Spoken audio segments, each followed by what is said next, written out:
Ассалаумағалейкум қазақ елі.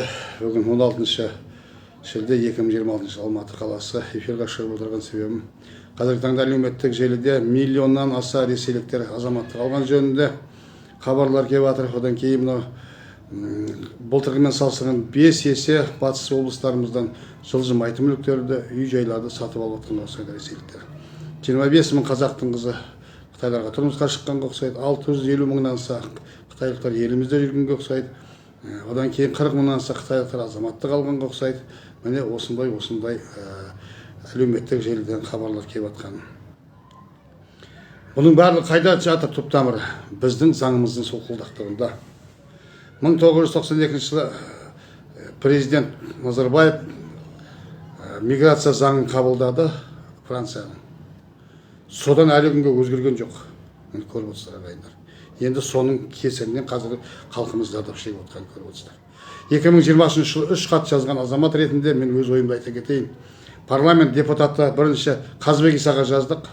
Бірінші хат 3 жылда 5 жылда азаматты алып тастау жөнінде. 2000 азамат қол қойған. Қазбек Исаның WhatsApp-ында сөйлестім өзімен. Югов арқылы да жібердім. WhatsApp-ына да жібердім жекесіне. Ойбай парламентті көтереміз, шектеу жоқ па дебім, жоқ. Не деп тұрсыз, біз өзіміз көтереміз деп. Екінші хатымыз мынау шетелдіктерге тиген қыздарды азаматтығын айыру жөнінде Қарақат Әбден қызымызға жаздық. Оған да 2000 адам қол қойған. Бірақ өкінішке орай, ол кісімен де WhatsApp-ында сөйлестім. Жекесіне жібердім, Егов арқылы. Бірақ одан да ешқандай хат болған жоқ. Өтірік болмасын, екеуінен де жауап келді. Біреу мынау миграция заңынан, миграция полициясы майор екен, осы Жетісу ауданының, Алматы қаласының. Біреуіне әділет министрлігінен келді, осындай сырғытпа жауап баяғын. Міне осындай. Үшінші хатымыз Жүзқарал мемлекетті визасыз кіргізуді тоқтату туралы жаңағы мақсат Толықбайға. Бірақ өкінішке орай одан жібердім, мен оқыды ма, оқымады ма, мен хабарым жоқ. Міне осындай. Ал енді мұнан тарқатып айтатын болса, 3 айда азаматтық беріледі. Ресей, Беларусь, Қырғыз азаматтарына. 3 айда азаматтық беріледі. Кеше депорт болып келіп, көшіп кеткен азаматтардың ұрпақтары кесе, оларға азаматтық беріледі. 3 айда азаматтық беріледі. Егер кешегі мынау Кеңес одағындағы мемлекеттің азаматтары тұрақты тұруға көшіп келіп, осы туысқандарын табатындай болса, заң аясында оларға да беріледі.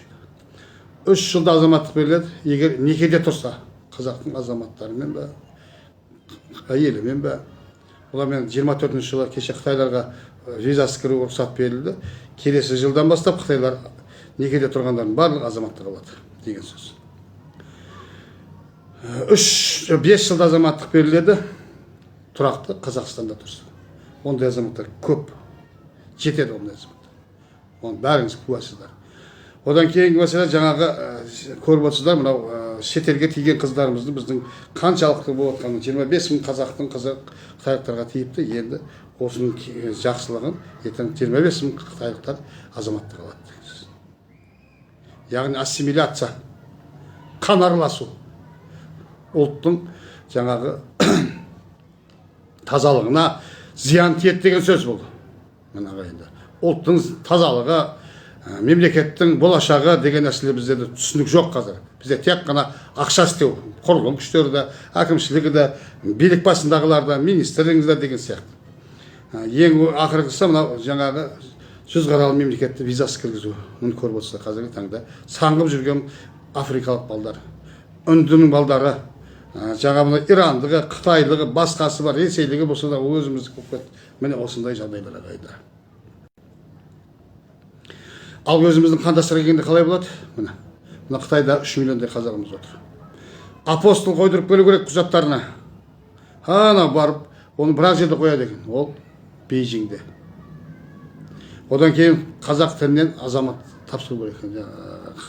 Тілінен емтихан тапсыру керек.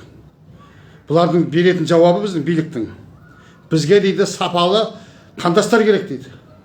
Ал келіп жатқан Қытай қалай болады? Сапалы келіп жатырмыз ба? Елінен қашып келген Қытай жаңа мына 22 жылы жаңағы мобилизация болды Ресейде. Соғыстан қашып келген бар жерге дезертирдің бар. Солар жаңағы сапалы ма? Мына қашып келіп жатқан Қытайлар ше мына Мүмкін жалаң аяғы бар, жалаң құты бар, жалаң аяқ, жалаң ашы бар. Бәрі келіп жатыр. Осылар сапалы ма сонда? Міне біздің биліктің ол бағанда осылар. Міне біздің кешегі депутаттардың істеген тірлігін көріп отырсыздар ағайындар. Осы хатты бір ауыз көтере алмады депутат болып. Осындай халықтың келіп жатыр деп жазса болатын еді ғой сол Қазыбек Иса. Тілдің мәз өтірік қана тілдің көтергенсіп кеше жеме келгенде былай қарап шығып кетті. Міне көріп отырсыздар ағайындар. Мен жамандасам мені сотқа берсе бере берсін. Ол болған нәрсе, ол көріп отыр. Бүкіл әлем көрді, Қазақстан ғана емес. Міне көріп отырсыздар ағайындар. Міне кешегі депутаттардың істеген бір ауыз осы нәрсені көтере алмады. Бұл елдің болашағы үшін, елдің ұлттың тазалығы үшін керек нәрсе. Бұл жалғыз мен үшін ғана емес. Міне осының байбалам сауатқан азаматтарға рахмет. Енді бірақ сіздерге айтарым, бұның артында тұрған нәрсе осы заң. Осы заңды өзгертуіміз керек біз ағайындар. Осы заң өзгермей ешқандай жақсылық болмайды. Бұл келген Қытайында, орысында азаматтық алу. Мына араб елдеріне біз үлгі алуымыз керек. Араб бауырларымыз 100 жылда, 50 жылда азаматтық беретін. Сол нәрсені еңдіруіміз керек. Сол кезде біздің ұлттығымның тазалығы, елдің болашағы, қазақтығымыз соқтандағанның, солдағанның сақталады. Одан бергі мынандай жаңағыдай ассимиляцияға ұшыраймыз ағайындар. Ұшырап та жатырмыз оның суда. Мынаны тарқатуға атсалысыңыздар ағайындар. Бұл тек қана жаңағы әлеуметтік желідегі азаматтар ғана емес. Ертең құрылтай 23 тамызда ма сайлау өтетін болса, қыркүйектен бастап іске кірісетін шығар депутат сымақтар. Сол кезде қайтадан осы мәселе көтерілу керек. Енді жаңағы қатырамыз деп жатыр ғой, бәлкім қатыратын шығар, көреміз. Аманат жанымыз аман болса, оны да көре жатармыз ағайындар. Мынаны тарқатуға атсалысыңыздар. Комментарий жазыңыздар, лайк басыңыздар. Мен үшін емес, елдің болашағы үшін, жастардың болашағы, ертең ұрпағымыздың болашағы үшін, ұлттың болашағы үшін аман болыңыздар. Құрметпен қоғам белсендісі желтоқсаншы Құдай шүкір Абдуллаев.